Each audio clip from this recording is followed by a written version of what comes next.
The Adventure of the Bruce-Partington Plans. In the third week of November, in the year 1895, a dense yellow fog settled down upon London. From the Monday to the Thursday, I doubt whether it was ever possible from our windows in Baker Street to see the loom of the opposite houses. The first day Holmes had spent in cross-indexing his huge book of references. The second and third had been patiently occupied upon a subject which he had recently made his hobby, the music of the Middle Ages. But when, for the fourth time, after pushing back our chairs from breakfast, we saw the greasy, heavy brown swirl still drifting past us and condensing in oily drops upon the window panes, my comrade's impatient and active nature could endure this drab existence no longer. He paced restlessly about our sitting room in a fever of suppressed energy, biting his nails, tapping the furniture, and chafing against inaction. "Nothing of interest in the paper, Watson," he said. I was aware that by anything of interest, Holmes meant anything of criminal interest. There was the news of a revolution, of a possible war, and of an impending change of government. But these did not come within the horizon of my companion. I could see nothing recorded in the shape of crime which was not commonplace and futile. Holmes groaned and resumed his restless meanderings. "The London criminal is certainly a dull fellow," said he in the querulous voice of the sportsman whose game has failed him. "Look out of this window, Watson. See how the figures loom up, are dimly seen, and then blend once more into the cloud bank. The thief or the murderer could roam London on such a day as the tiger does the jungle, unseen until he pounces, and then evident only to his victim. There have," said I, "been numerous petty thefts." Holmes snorted his contempt. "This great and somber stage is set for something more worthy than that," said he. "It is fortunate for this community that I am not a criminal." "It is, indeed," said I heartily.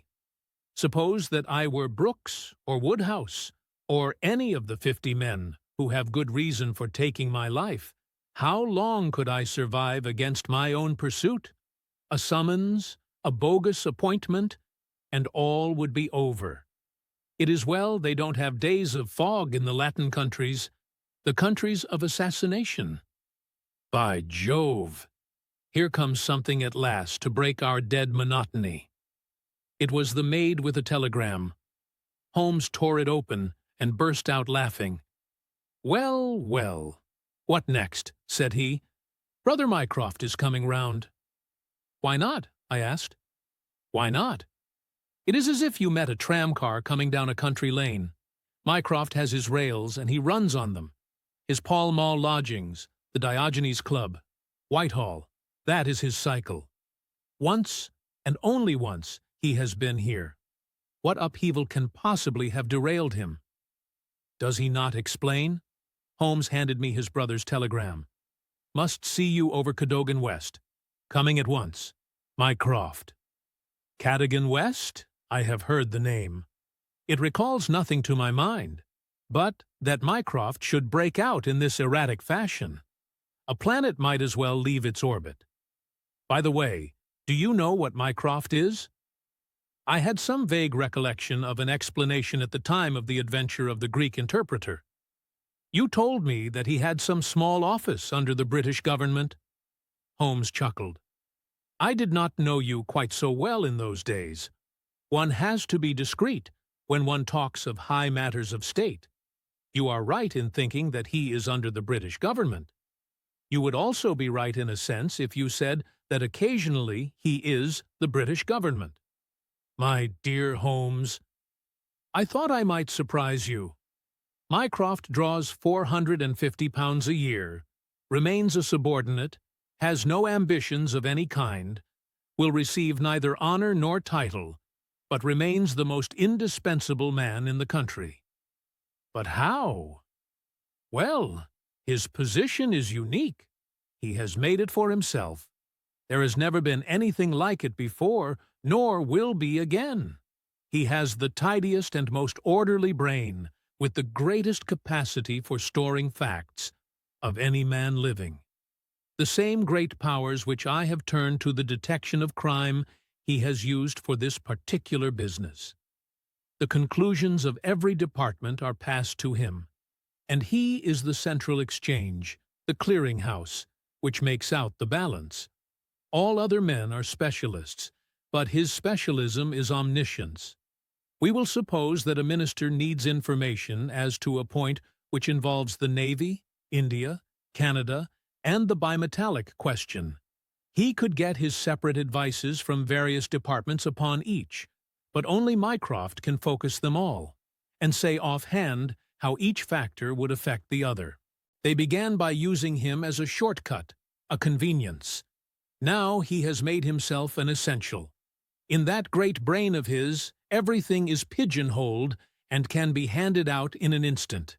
Again and again his word has decided the national policy. He lives in it. He thinks of nothing else save when, as an intellectual exercise, he unbends if I call upon him and ask him to advise me on one of my little problems. But Jupiter is descending today. What on earth can it mean? Who is Cadogan West, and what is he to Mycroft? I have it, I cried, and plunged among the litter of papers upon the sofa. Yes, here he is, sure enough. Cadogan West was the young man who was found dead on the Underground on Tuesday morning. Holmes sat up at attention, his pipe halfway to his lips. This must be serious, Watson. A death which has caused my brother to alter his habits can be no ordinary one. What in the world can he have to do with it? The case was featureless as I remember it. The young man had apparently fallen out of the train and killed himself. He had not been robbed, and there was no particular reason to suspect violence. Is that not so? There has been an inquest, said I, and a good many fresh facts have come out. Looked at more closely, I should certainly say that it was a curious case.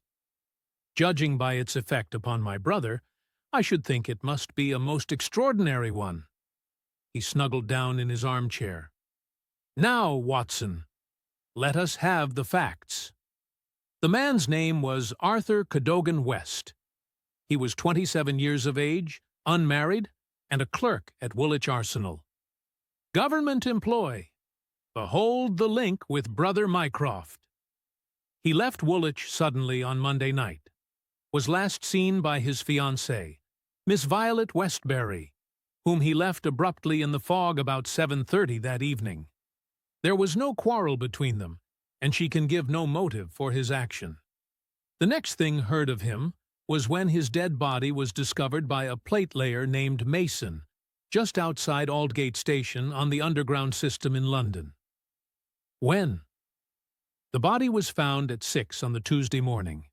It was lying wide of the metals upon the left hand of the track, as one goes eastward, at a point close to the station, where the line emerges from the tunnel in which it runs. The head was badly crushed, an injury which might well have been caused by a fall from the train. The body could only have come on the line in that way. Had it been carried down from any neighboring street, it must have passed the station barriers, where a collector is always standing. This point seems absolutely certain. Very good. The case is definite enough. The man, dead or alive, either fell or was precipitated from a train. So much is clear to me. Continue. The trains which traverse the lines of rail beside which the body was found are those which run from west to east, some being purely metropolitan, and some from Willesden and outlying junctions. It can be stated for certain that this young man, when he met his death, was traveling in this direction at some late hour of the night, but at what point he entered the train, it is impossible to state. His ticket, of course, would show that. There was no ticket in his pockets. No ticket? Dear me, Watson, this is really very singular. According to my experience, It is not possible to reach the platform of a metropolitan train without exhibiting one's ticket. Presumably, then, the young man had one. Was it taken from him in order to conceal the station from which he came? It is possible. Or did he drop it in the carriage? That also is possible. But the point is of curious interest. I understand that there was no sign of robbery? Apparently not. There is a list here of his possessions. His purse contained £2.15. He had also a checkbook on the Woolwich branch of the Capital and Counties Bank. Through this, his identity was established. There were also 2 dress circle tickets for the Woolwich Theatre, dated for that very evening. Also, a small packet of technical papers. Holmes gave an exclamation of satisfaction. There we have it at last, Watson. British government, Woolwich, Arsenal, technical papers, Brother Mycroft, the chain is complete. But here he comes, if I am not mistaken, to speak for himself. A moment later, the tall and portly form of Mycroft Holmes was ushered into the room. Heavily built and massive, there was a suggestion of uncouth physical inertia in the figure, but above this unwieldy frame there was perched a head so masterful in its brow, so alert in its steel-gray, deep-set eyes, so firm in its lips, and so subtle in its play of expression, that after the first glance one forgot the gross body and remembered only the dominant mind. At his heels came our old friend Lestrade, of Scotland Yard, thin and austere. The gravity of both their faces foretold some weighty quest. The detective shook hands without a word. Mycroft Holmes struggled out of his overcoat and subsided into an armchair. "A most annoying business, Sherlock," said he. "I extremely dislike altering my habits, but the powers that be would take no denial. In the present state of Siam, it is most awkward that I should be away from the office. But it is a real crisis. I have never seen the Prime Minister so upset. As to the Admiralty, it is buzzing like an overturned beehive. Have you read up the case?" "We have just done so. What were the technical papers?" "Ah, there's the point. Fortunately, it has not come out. The press would be furious if it did. The papers which this wretched youth had in his pocket were the plans of the Bruce-Partington submarine." Mycroft Holmes spoke with a solemnity which showed his sense of the importance of the subject. His brother and I sat expectant. "Surely you have heard of it?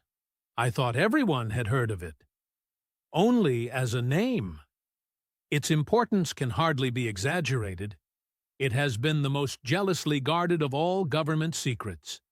You may take it from me that naval warfare becomes impossible within the radius of a Bruce-Partington's operation. 2 years ago, a very large sum was smuggled through the estimates and was expended in acquiring a monopoly of the invention. Every effort has been made to keep the secret. The plans, which are exceedingly intricate, comprising some 30 separate patents, each essential to the working of the whole, are kept in an elaborate safe in a confidential office adjoining the arsenal with burglar-proof doors and windows. Under no conceivable circumstances were the plans to be taken from the office. If the chief constructor of the Navy desired to consult them, even he was forced to go to the Woolwich office for the purpose, and yet here we find them in the pocket of a dead junior clerk in the heart of London. From an official point of view, it's simply awful." "But you have recovered them?" "No, Sherlock, no. That's the pinch. We have not.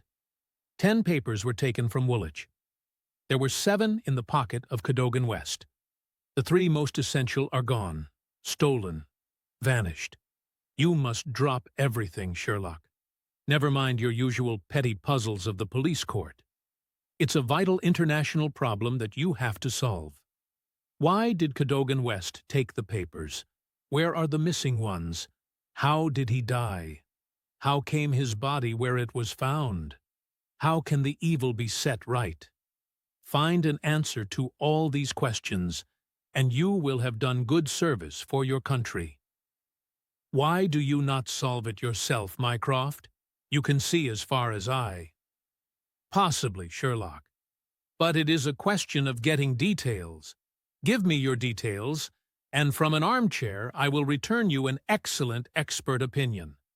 But to run here and run there, to cross-question railway guards and lie on my face with a lens to my eye, it is not my métier.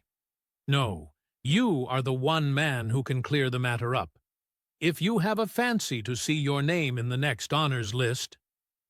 My friend smiled and shook his head. I play the game for the game's own sake, said he. But the problem certainly presents some points of interest, and I shall be very pleased to look into it. Some more facts, please. I have jotted down the more essential ones upon this sheet of paper, together with a few addresses which you will find of service.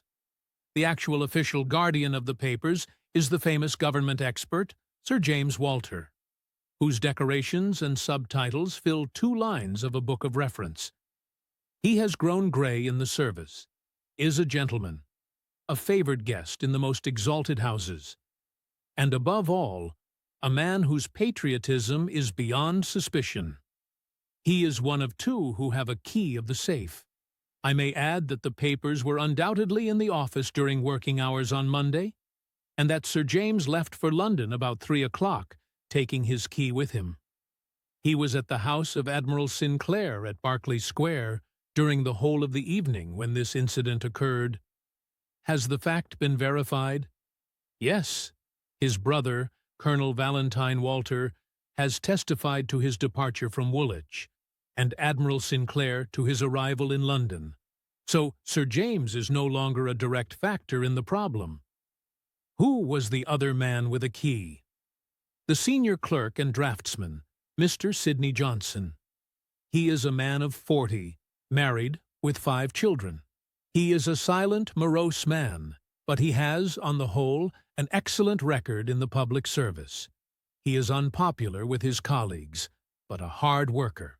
According to his own account, corroborated only by the word of his wife, he was at home the whole of Monday evening after office hours, and his key has never left the watch chain upon which it hangs. Tell us about Cadogan West. He has been 10 years in the service and has done good work. He has the reputation of being hot-headed and impetuous, but a straight, honest man. We have nothing against him. He was next to Sidney Johnson in the office. His duties brought him into daily personal contact with the plans. No one else had the handling of them. Who locked the plans up that night? Mr. Sidney Johnson, the senior clerk. Well, it is surely perfectly clear who took them away. They are actually found upon the person of this junior clerk, Cadogan West. That seems final, does it not? It does, Sherlock, and yet it leaves so much unexplained. In the first place, why did he take them? I presume they were of value. He could have got several thousands for them very easily. Can you suggest any possible motive for taking the papers to London except to sell them? No, I cannot. Then we must take that as our working hypothesis. Young West took the papers. Now this could only be done by having a false key. Several false keys. He had to open the building and the room. He had, then, several false keys. He took the papers to London to sell the secret, intending, no doubt, to have the plans themselves back in the safe next morning before they were missed. While in London on this treasonable mission, he met his end. How? We will suppose that he was travelling back to Woolwich when he was killed and thrown out of the compartment. Aldgate, where the body was found, is considerably past the station for London Bridge, which would be his route to Woolwich. Many circumstances could be imagined under which he would pass London Bridge. There was someone in the carriage, for example, with whom he was having an absorbing interview, This interview led to a violent scene in which he lost his life. Possibly he tried to leave the carriage, fell out on the line, and so met his end. The other closed the door. There was a thick fog, and nothing could be seen. No better explanation can be given with our present knowledge, and yet consider, Sherlock, how much you leave untouched. We will suppose, for argument's sake, that young Cadogan West had determined to convey these papers to London. He would naturally have made an appointment with the foreign agent and kept his evening clear. Instead of that, he took 2 tickets for the theater, escorted his fiancée halfway there, and then suddenly disappeared. "A blind," said Lestrade, who had sat listening with some impatience to the conversation.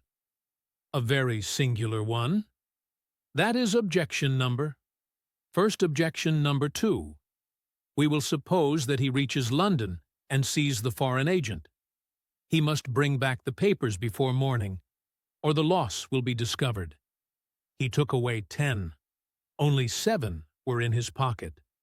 What had become of the other 3? He certainly would not leave them of his own free will. Then, again, where is the price of his treason? One would have expected to find a large sum of money in his pocket." "It seems to me perfectly clear," said Lestrade. "I have no doubt at all as to what occurred. He took the papers to sell them. He saw the agent. They could not agree as to price. He started home again, but the agent went with him. In the train, the agent murdered him, took the more essential papers, and threw his body from the carriage. That would account for everything, would it not? Why had he no ticket? The ticket would have shown which station was nearest the agent's house. Therefore, he took it from the murdered man's pocket." "Good, Lestrade, very good," said Holmes. "Your theory holds together. But if this is true, then the case is at an end. On the one hand, the traitor is dead. On the other, the plans of the Bruce-Partington submarine are presumably already on the continent. What is there for us to do?" "To act, Sherlock. To act!" cried Mycroft, springing to his feet. "All my instincts are against this explanation. Use your powers. Go to the scene of the crime. See the people concerned. Leave no stone unturned. In all your career, you have never had so great a chance of serving your country." "Well, well," said Holmes, shrugging his shoulders. "Come, Watson. And you, Lestrade, could you favor us with your company for an hour or 2? We will begin our investigation by a visit to Aldgate Station. Goodbye, Mycroft. I shall let you have a report before evening, but I warn you in advance that you have little to expect." An hour later, Holmes, Lestrade, and I stood upon the Underground Railroad at the point where it emerges from the tunnel immediately before Aldgate Station. A courteous, red-faced old gentleman represented the railway company. "This is where the young man's body lay," said he, indicating a spot about 3 feet from the metals. "It could not have fallen from above, for these, as you see, are all blank walls. Therefore, it could only have come from a train, and that train, so far as we can trace it, must have passed about midnight on Monday. Have the carriages been examined for any sign of violence? There are no such signs, and no ticket has been found. No record of a door being found open? None. We have had some fresh evidence this morning," said Lestrade. "A passenger who passed Aldgate in an ordinary metropolitan train about 11:40 on Monday night declares that he heard a heavy thud, as of a body striking the line just before the train reached the station. There was dense fog, however, and nothing could be seen. He made no report of it at the time. Why, whatever is the matter with Mr. Holmes?" My friend was standing with an expression of strained intensity upon his face, staring at the railway metals where they curved out of the tunnel.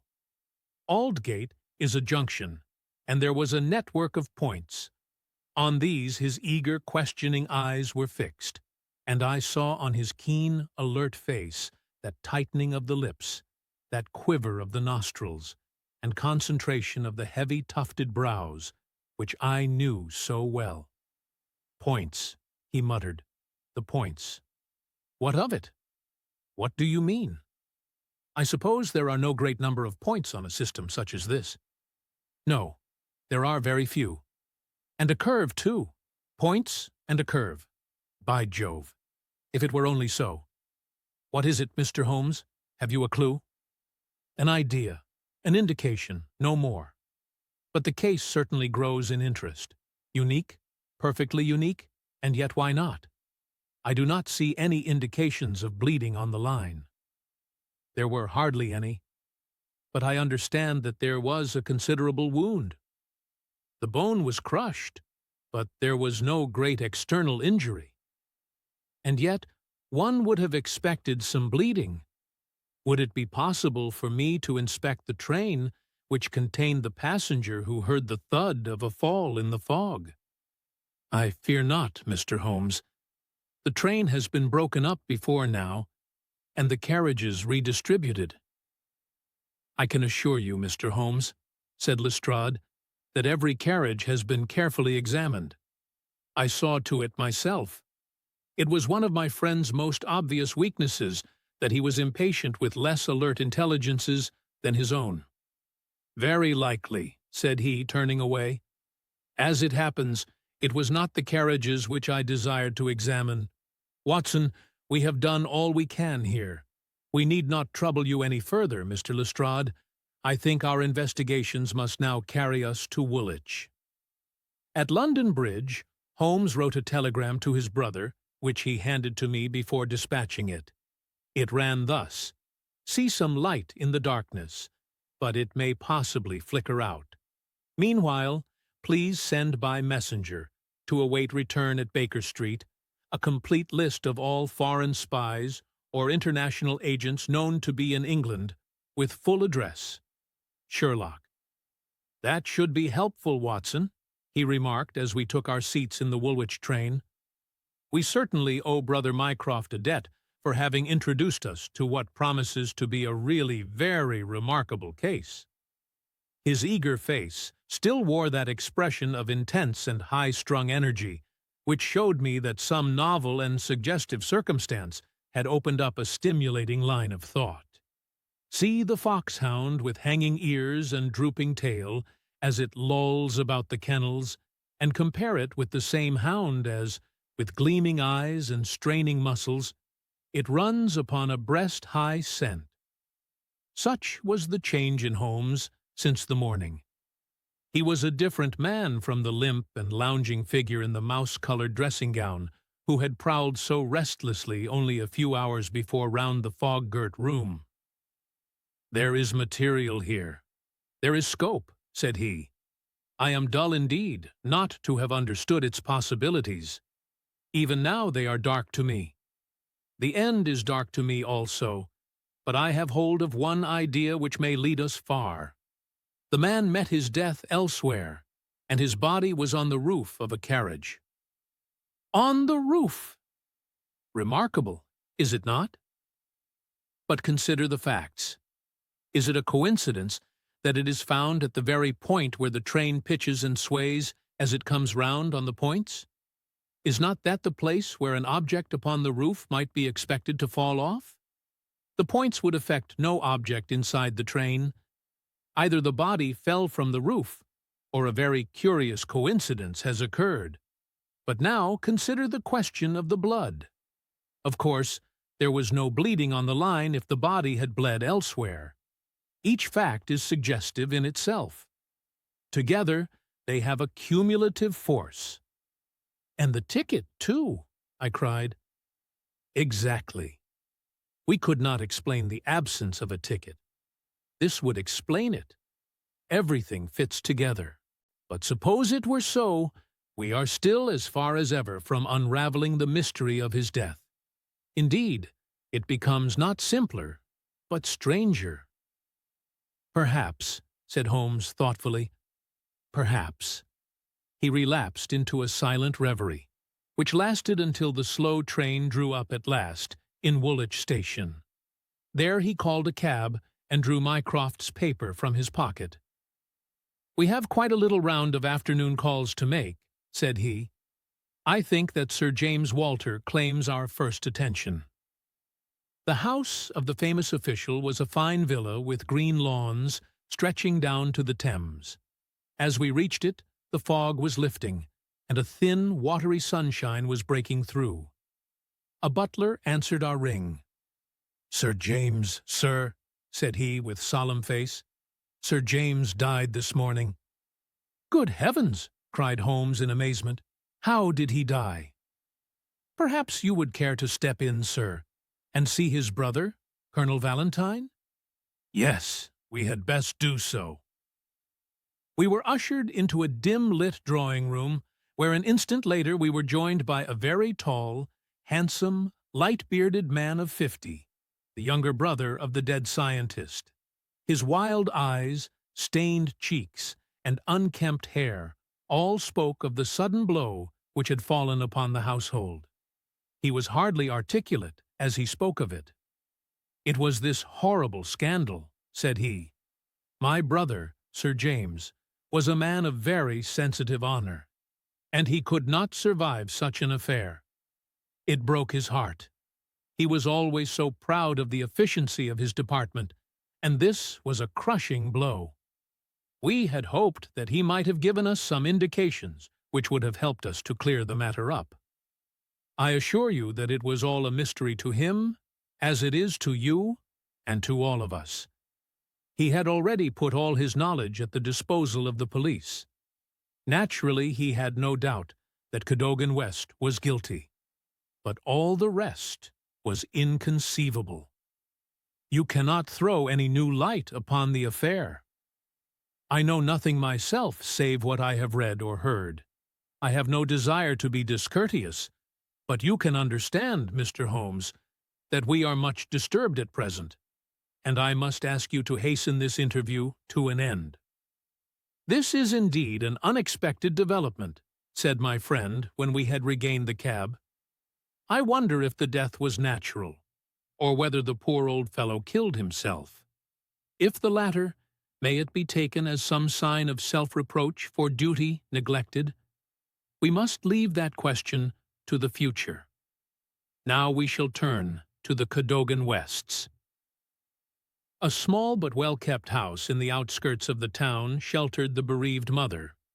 The old lady was too dazed with grief to be of any use to us, but at her side was a white-faced young lady who introduced herself as Miss Violet Westbury, the fiancée of the dead man, and the last to see him upon that fatal night.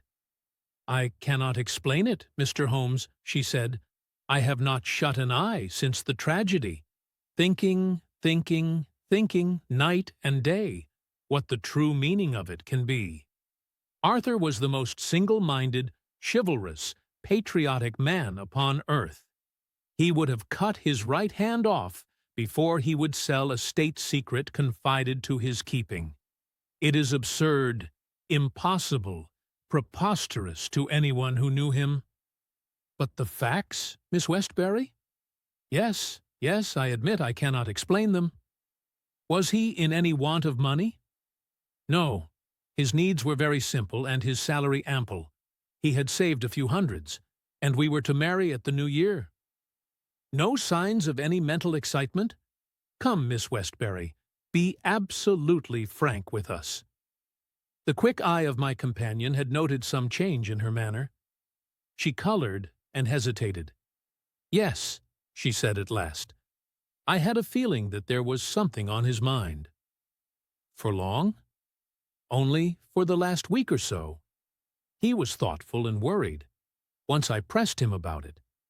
He admitted that there was something, and that it was concerned with his official life. It is too serious for me to speak about, even to you," said he. I could get nothing more. Holmes looked grave. "Go on, Miss Westbury. Even if it seems to tell against him, go on. We cannot say what it may lead to."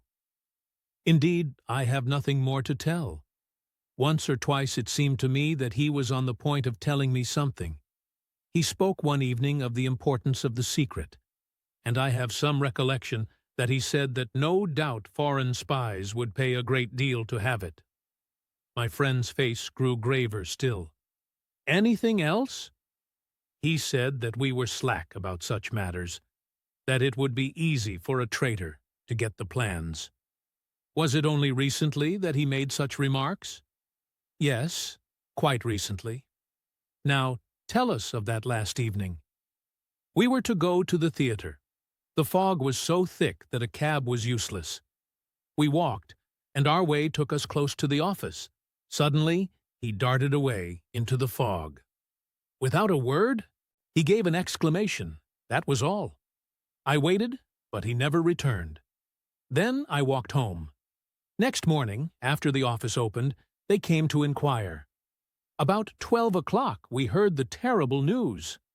Oh, Mr. Holmes, if you could only save his honor. It was so much to him. Holmes shook his head sadly. Come, Watson, said he. Our ways lie elsewhere. Our next station must be the office from which the papers were taken. It was black enough before against this young man, but our inquiries make it blacker, he remarked as the cab lumbered off. His coming marriage gives a motive for the crime. He naturally wanted money. The idea was in his head, since he spoke about it. He nearly made the girl an accomplice in the treason by telling her his plans. It is all very bad. But surely, Holmes, character goes for something. Then, again, why should he leave the girl in the street and dart away to commit a felony? Exactly. There are certainly objections, but it is a formidable case which they have to meet. Mr. Sidney Johnson, the senior clerk, met us at the office and received us with that respect which my companion's card always commanded. He was a thin, gruff, bespectacled man of middle age, his cheeks haggard, and his hands twitching from the nervous strain to which he had been subjected. It is bad, Mr. Holmes, very bad. Have you heard of the death of the chief? We have just come from his house. The place is disorganized. The chief dead, Cadogan West dead, our papers stolen. And yet, when we closed our door on Monday evening, we were as efficient an office as any in the government service. Good God, it's dreadful to think of. That West, of all men, should have done such a thing. You are sure of his guilt, then? I can see no other way out of it. And yet I would have trusted him as I trust myself. At what hour was the office closed on Monday? At 5. Did you close it? I am always the last man out. Where were the plans? In that safe. I put them there myself. Is there no watchman to the building? There is, but he has other departments to look after as well. He is an old soldier and a most trustworthy man. He saw nothing that evening. Of course, the fog was very thick. Suppose that Cadogan West wished to make his way into the building after hours. He would need 3 keys, would he not, before he could reach the papers? Yes, he would. The key of the outer door, the key of the office, and the key of the safe. Only Sir James Walter and you had those keys? I had no keys of the doors, only of the safe. Was Sir James a man who was orderly in his habits? Yes, I think he was. I know that so far as those 3 keys are concerned, he kept them on the same ring. I have often seen them there. And that ring went with him to London? He said so. And your key never left your possession? Never. Then West, if he is the culprit, must have had a duplicate. And yet, none was found upon his body. One other point. If a clerk in this office desired to sell the plans, would it not be simpler to copy the plans for himself than to take the originals, as was actually done? It would take considerable technical knowledge to copy the plans in an effective way. But I suppose either Sir James, or you, or West had that technical knowledge. No doubt we had, but I beg you won't try to drag me into the matter, Mr. Holmes. What is the use of our speculating in this way when the original plans were actually found on West? Well, it is certainly singular that he should run the risk of taking originals if he could safely have taken copies, which would have equally served his turn. Singular, no doubt, and yet he did so.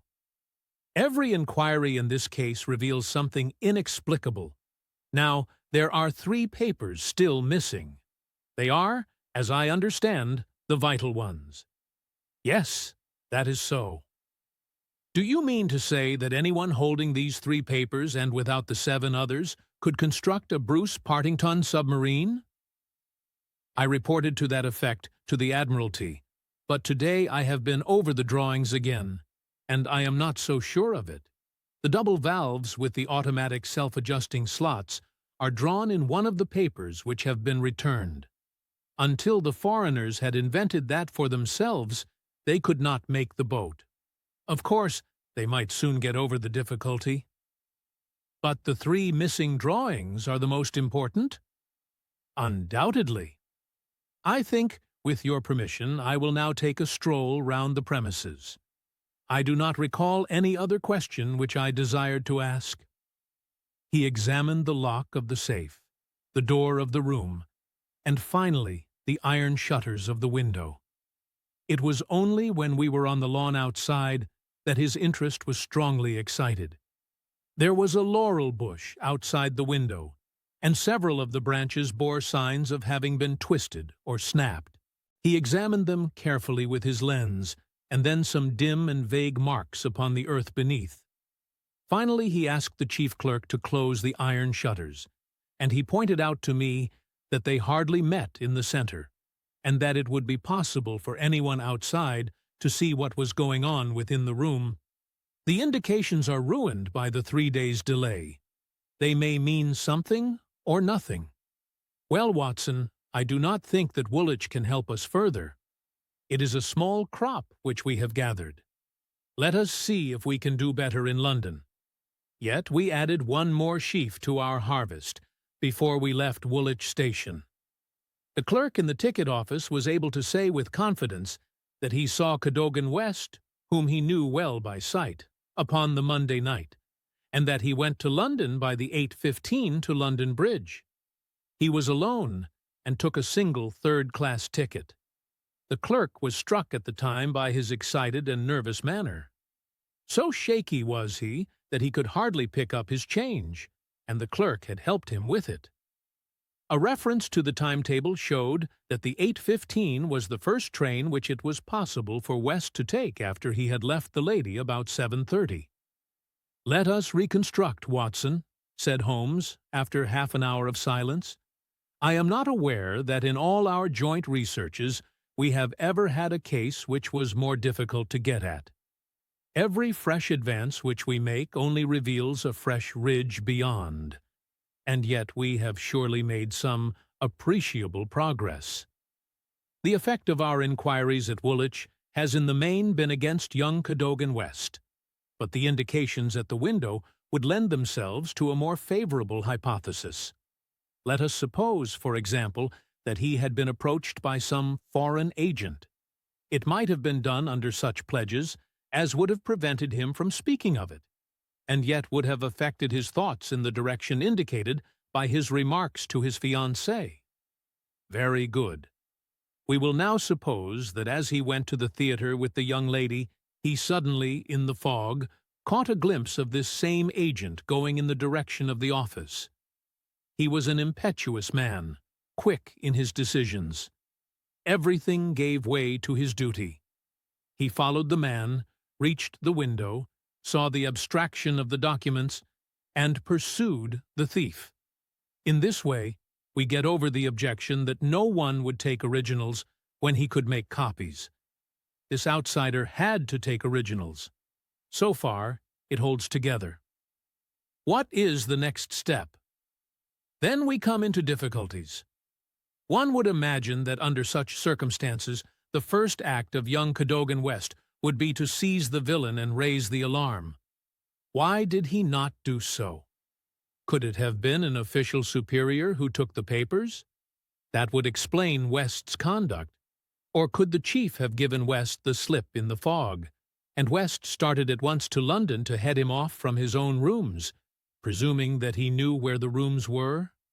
The call must have been very pressing, since he left his girl standing in the fog and made no effort to communicate with her.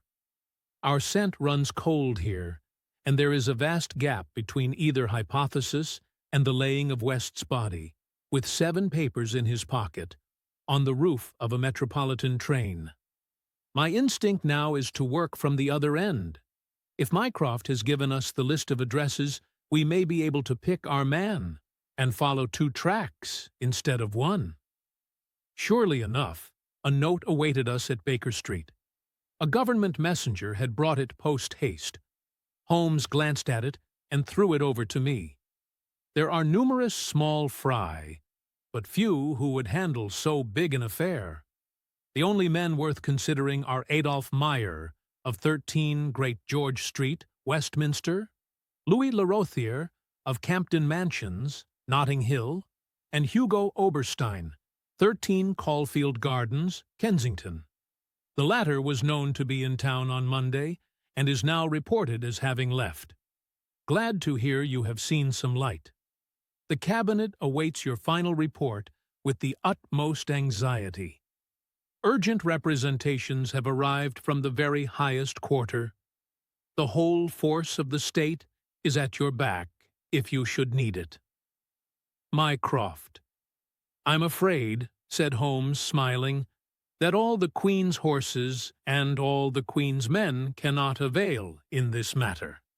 He had spread out his big map of London and leaned eagerly over it. Well, well, said he presently, with an exclamation of satisfaction, things are turning a little in our direction at last. Why, Watson, I do honestly believe that we are going to pull it off, after all. He slapped me on the shoulder with a sudden burst of hilarity. I am going out now. It is only a reconnaissance. I will do nothing serious without my trusted comrade and biographer at my elbow. Do you stay here? And the odds are that you will see me again in an hour or 2. If time hangs heavy, get foolscap and a pen, and begin your narrative of how we saved the state. I felt some reflection of his elation in my own mind, for I knew well that he would not depart so far from his usual austerity of demeanor unless there was good cause for exultation. All the long November evening I waited, filled with impatience for his return. At last, shortly after 9 o'clock, there arrived a messenger with a note. Am dining at Goldini's Restaurant, Gloucester Road, Kensington. Please come at once and join me there.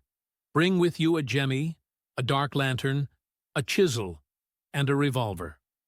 S.H. It was a nice equipment for a respectable citizen to carry through the dim, fog-draped streets. I stowed them all discreetly away in my overcoat and drove straight to the address given. There sat my friend at a little round table near the door of the garish Italian restaurant. Have you had something to eat? Then join me in a coffee and curacao. Try one of the proprietor's cigars. They are less poisonous than one would expect. Have you the tools? They are here, in my overcoat. Excellent. Let me give you a short sketch of what I have done, with some indication of what we are about to do. Now it must be evident to you, Watson, that this young man's body was placed on the roof of the train. That was clear from the instant that I determined the fact that it was from the roof, and not from a carriage, that he had fallen. Could it not have been dropped from a bridge? I should say it was impossible. If you examine the roofs, you will find that they are slightly rounded, and there is no railing round them. Therefore, we can say for certain that young Cadogan West was placed on it. How could he be placed there? That was the question which we had to answer. There is only one possible way. You are aware that the underground runs clear of tunnels at some points in the West End. I had a vague memory that, as I have traveled by it, I have occasionally seen windows just above my head. Now, suppose that a train halted under such a window. Would there be any difficulty in laying a body upon the roof? It seems most improbable. We must fall back upon the old axiom that when all other contingencies fail, whatever remains, however improbable, must be the truth. Here all other contingencies have failed. When I found that the leading international agent, who had just left London, lived in a row of houses which abutted upon the underground, I was so pleased that you were a little astonished at my sudden frivolity. Oh, that was it, was it? Yes, that was it. Mr. Hugo Oberstein, of 13 Caulfield Gardens, had become my objective. I began my operations at Gloucester Road Station, where a very helpful official walked with me along the track and allowed me to satisfy myself not only that the back stair windows of Caulfield Gardens open on the line, but the even more essential fact that, owing to the intersection of one of the larger railways, the underground trains are frequently held motionless for some minutes at that very spot. Splendid, Holmes! You have got it. So far, Watson, we advance, but the goal is afar. Well, having seen the back of Caulfield Gardens, I visited the front and satisfied myself that the bird was indeed flown. It is a considerable house, unfurnished, so far as I could judge, in the upper rooms. Oberstein lived there with a single valet, who was probably a confederate entirely in his confidence. We must bear in mind that Oberstein has gone to the continent to dispose of his booty, but not with any idea of flight. For he had no reason to fear a warrant, and the idea of an amateur domiciliary visit would certainly never occur to him. Yet that is precisely what we are about to make. Could we not get a warrant and legalize it? Hardly, on the evidence. What can we hope to do? We cannot tell what correspondence may be there. I don't like it, Holmes. My dear fellow, you shall keep watch in the street. I'll do the criminal part. It's not a time to stick at trifles. Think of Mycroft's note, of the Admiralty, the Cabinet, the exalted person who waits for news. We are bound to go. My answer was to rise from the table. You are right, Holmes. We are bound to go. He sprang up and shook me by the hand. I knew you would not shrink at the last, said he, and for a moment I saw something in his eyes which was nearer to tenderness than I had ever seen.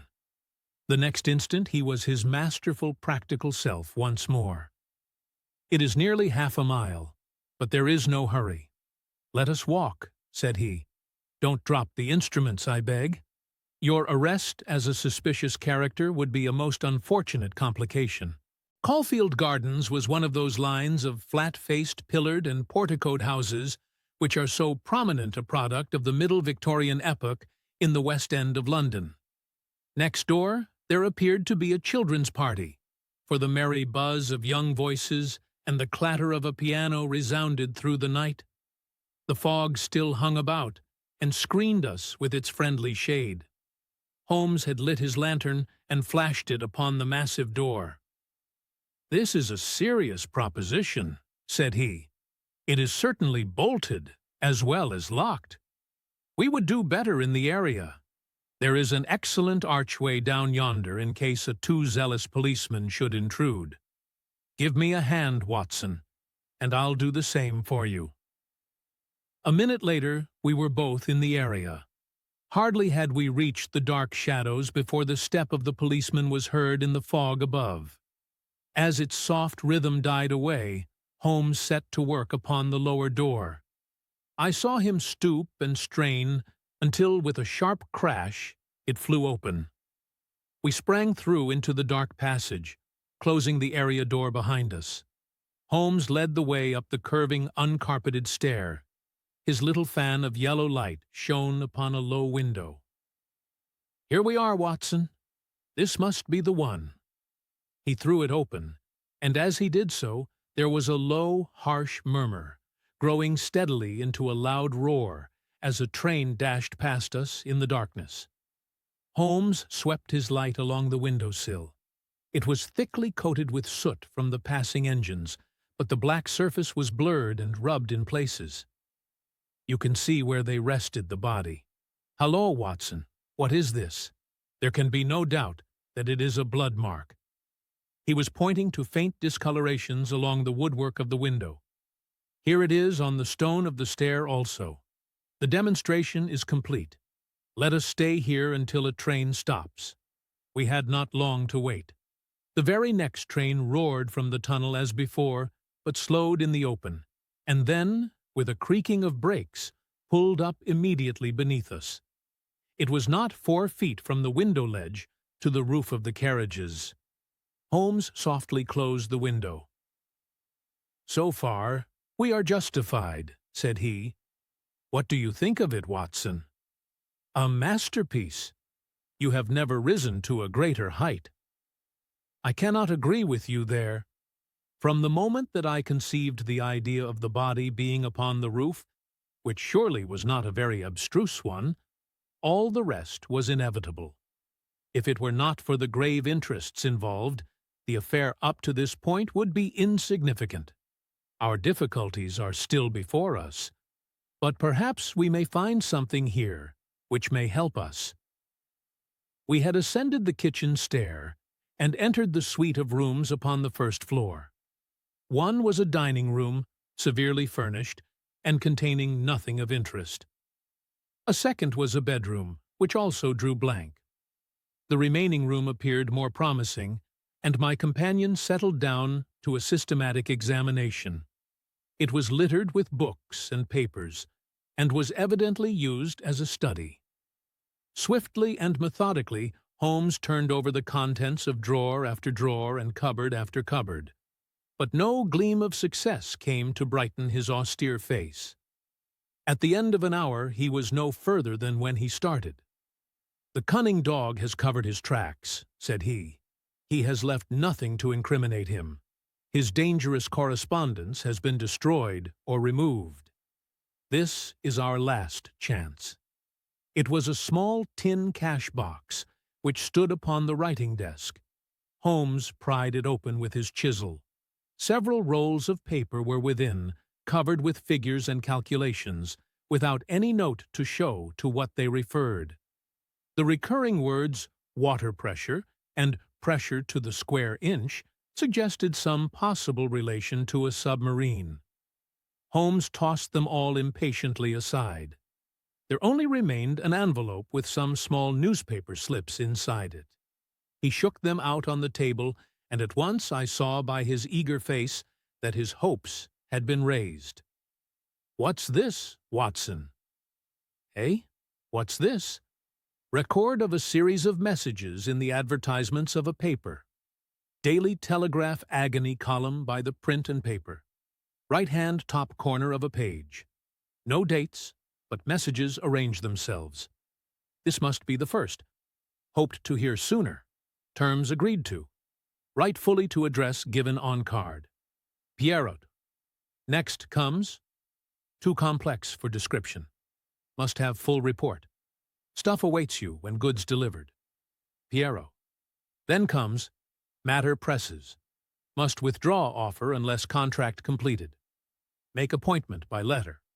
Will confirm by advertisement. Pierrot. Finally, Monday night after 9, 2 taps, only ourselves. Do not be so suspicious. Payment in hard cash when goods delivered. Pierrot. A fairly complete record, Watson, if we could only get at the man at the other end. He sat lost in thought, tapping his fingers on the table. Finally, he sprang to his feet. "Well, perhaps it won't be so difficult after all. There is nothing more to be done here, Watson. I think we might drive round to the offices of the Daily Telegraph, and so bring a good day's work to a conclusion." Mycroft Holmes and Lestrade had come round by appointment after breakfast next day, and Sherlock Holmes had recounted to them our proceedings of the day before. The professional shook his head over our confessed burglary. "We can't do these things in the force, Mr. Holmes," said he. "No wonder you get results that are beyond us. But some of these days you'll go too far, and you'll find yourself and your friend in trouble. For England, home, and beauty. Eh, Watson? Martyrs on the altar of our country. But what do you think of it, Mycroft?" "Excellent, Sherlock." "Admirable. But what use will you make of it?" Holmes picked up the Daily Telegraph which lay upon the table. "Have you seen Pierrot's advertisement today?" "What? Another one?" "Yes, here it is. Tonight. Same hour. Same place. 2 taps. Most vitally important. Your own safety at stake. Pierrot." "By George!" cried Lestrade. "If he answers that we've got him." "That was my idea when I put it in. I think if you could both make it convenient to come with us about 8 o'clock to Caulfield Gardens, we might possibly get a little nearer to a solution." One of the most remarkable characteristics of Sherlock Holmes was his power of throwing his brain out of action and switching all his thoughts onto lighter things whenever he had convinced himself that he could no longer work to advantage. I remember that during the whole of that memorable day he lost himself in a monograph which he had undertaken upon the polyphonic motets of Lassus. For my own part, I had none of this power of detachment, and the day, in consequence, appeared to be interminable. The great national importance of the issue, the suspense in high quarters, the direct nature of the experiment which we were trying, all combined to work upon my nerve. It was a relief to me when at last, after a light dinner, we set out upon our expedition.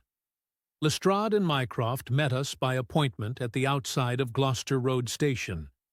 The area door of Oberstein's house had been left open the night before, and it was necessary for me, as Mycroft Holmes absolutely and indignantly declined to climb the railings, to pass in and open the hall door.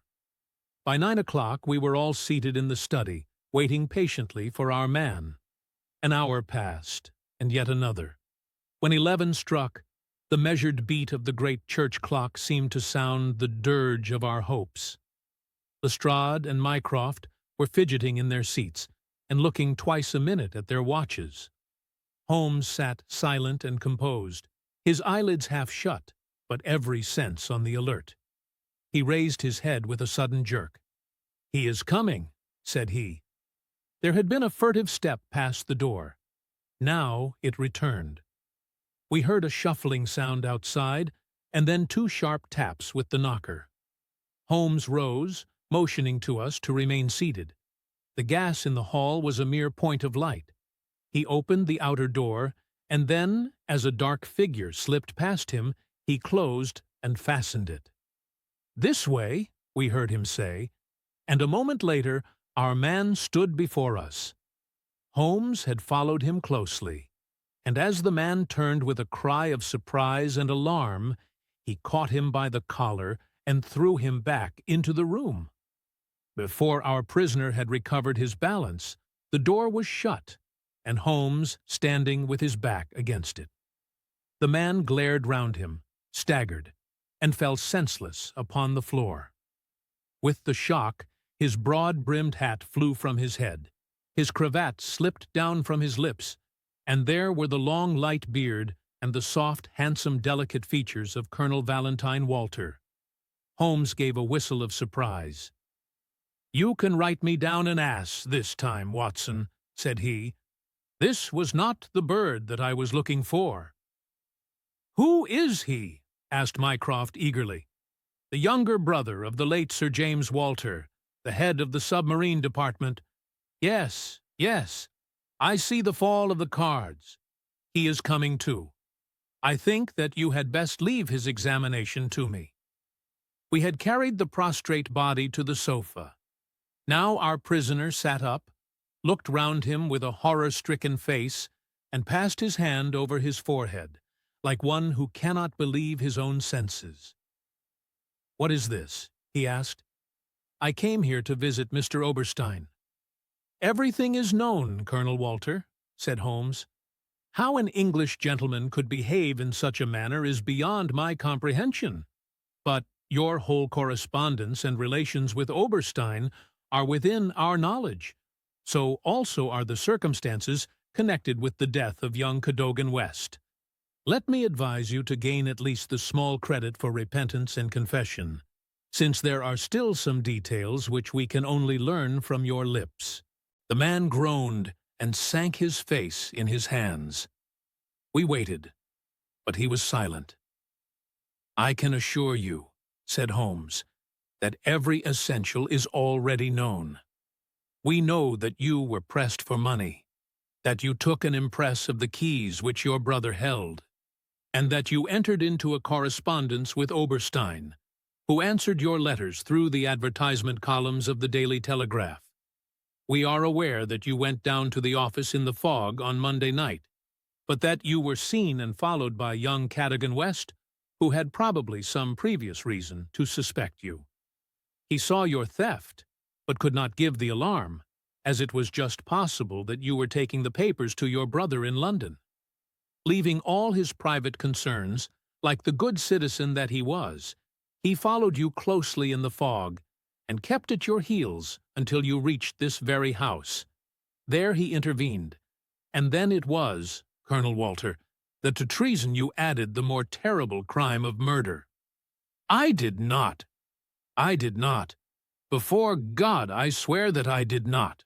cried our wretched prisoner. "Tell us, then, how Cadogan West met his end, before you laid him upon the roof of a railway carriage." "I will. I swear to you that I will. I did the rest. I confess it. It was just as you say. A stock exchange debt had to be paid. I needed the money badly. Oberstein offered me 5,000. It was to save myself from ruin. But as to murder, I am as innocent as you." "What happened then?" "He had his suspicions before, and he followed me as you describe. I never knew it until I was at the very door. It was thick fog, and one could not see 3 yards. I had given 2 taps, and Oberstein had come to the door. The young man rushed up and demanded to know what we were about to do with the papers. Oberstein had a short life-preserver.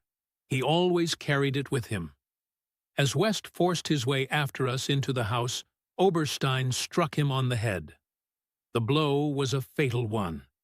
He was dead within 5 minutes. There he lay in the hall, and we were at our wits' end what to do. Then Oberstein had this idea about the trains which halted under his back window. But first he examined the papers which I had brought. He said that 3 of them were essential, and that he must keep them. "You cannot keep them," said I. "There will be a dreadful row at Woolwich if they are not returned." "I must keep them," said he, "for they are so technical that it is impossible in the time to make copies." "Then they must all go back together tonight," said I. He thought for a little, and then he cried out that he had it. "3 I will keep," said he. "The others we will stuff into the pocket of this young man. When he is found, the whole business will assuredly be put to his account." I could see no other way out of it, so we did as he suggested. We waited half an hour at the window before a train stopped. It was so thick that nothing could be seen, and we had no difficulty in lowering West's body onto the train. That was the end of the matter so far as I was concerned. "And your brother?" He said nothing, but he had caught me once with his keys, and I think that he suspected. I read in his eyes that he suspected. As you know, he never held up his head again. There was silence in the room. It was broken by Mycroft Holmes. "Can you not make reparation? It would ease your conscience, and possibly your punishment." "What reparation can I make?" "Where is Oberstein with the papers?" "I do not know." "Did he give you no address?" "He said that letters to the Hôtel du Louvre, Paris, would eventually reach him." "Then reparation is still within your power," said Sherlock Holmes. I will do anything I can. I owe this fellow no particular goodwill. He has been my ruin and my downfall. Here are paper and pen. Sit at this desk and write to my dictation. Direct the envelope to the address given. That is right. Now, the letter. Dear Sir, with regard to our transaction, you will no doubt have observed by now that one essential detail is missing. I have a tracing which will make it complete. This has involved me in extra trouble, however, and I must ask you for a further advance of £500. I will not trust it to the post, nor will I take anything but gold or notes. I would come to you abroad, but it would excite remark if I left the country at present. Therefore, I shall expect to meet you in the smoking room of the Charing Cross Hotel at noon on Saturday. Remember that only English notes, or gold, will be taken. That will do very well.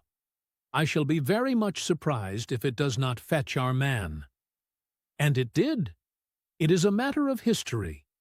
That secret history of a nation which is often so much more intimate and interesting than its public chronicles, that Oberstein, eager to complete the coup of his lifetime, came to the lure and was safely engulfed for 15 years in a British prison. In his trunk were found the invaluable Bruce-Partington plans, which he had put up for auction in all the naval centers of Europe. Colonel Walter died in prison towards the end of the second year of his sentence. As to Holmes, he returned refreshed to his monograph upon the polyphonic motets of Lassus, which has since been printed for private circulation, and is said by experts to be the last word upon the subject. Some weeks afterwards, I learned incidentally that my friend spent a day at Windsor, whence he returned with a remarkably fine emerald tie pin. When I asked him if he had bought it, he answered that it was a present from a certain gracious lady, in whose interests he had once been fortunate enough to carry out a small commission. He said no more, but I fancy that I could guess at that lady's august name, and I have little doubt that the emerald pin will forever recall to my friend's memory the adventure of the Bruce-Partington plans.